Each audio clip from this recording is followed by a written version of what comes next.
And after police say Unthank beat the children in the house, he followed one child onto a school bus. That bus driver confronted Unthank, causing him to run away. And on top of that, he was a substitute bus driver. 9 on your side's Tom McKee is covering this part of the story. Tom. Well, the Grant County Sheriff has recommended the school district not release this bus driver's name for his own safety. The superintendent, though, is calling him a hero. When I talked to the driver briefly this morning, he was very nonchalant about what happened on 10 Mile Road in the early morning darkness.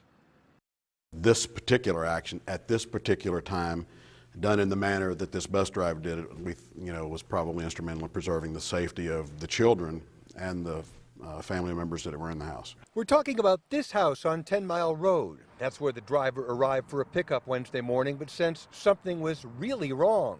When the child came out of the house, I think he noticed that there was an injury and something going on.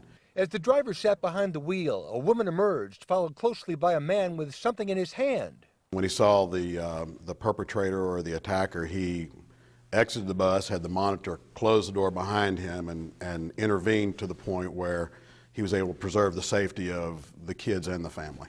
Grant County Schools Superintendent Ron Livengood told me that meant a face-to-face confrontation. There was some physical altercation, in trying to defend the family and to get the perpetrator to exit the grounds or to get away from the kids because injury had already occurred.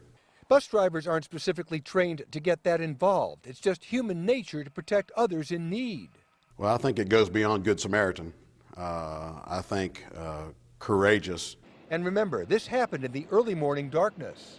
When you're the only person there and you're the one thing standing in the gap between someone being safe or not safe, that decision is always a courageous decision, and I think that reflects a pretty courageous decision.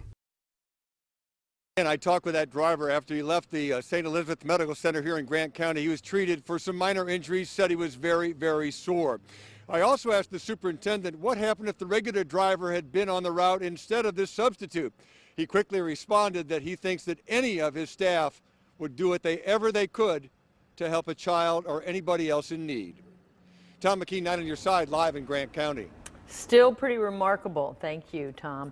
We have been digging into Eric Unthank's criminal past. In 2001, he was part of a high-speed chase that went through 2 Kentucky counties. During the chase, a passenger in Unthank's truck flashed a hand grenade and a pistol at troopers.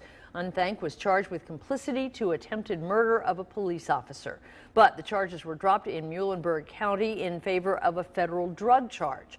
That sent Unthank to Leavenworth for 10 years. He got out in August of 2012. Right now on WCPO.com, you can read about what happened to Unthank's accomplice during that police chase. We understand the grandmother is now back home from the hospital. Her head and arm appear to have been injured.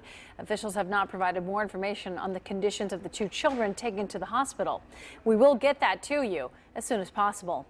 9 on your side, we'll stay on this story for you. We'll bring you updates right away during this newscast and new information at 11. Check WCPO.com anytime for breaking developments. The Beaver Creek detective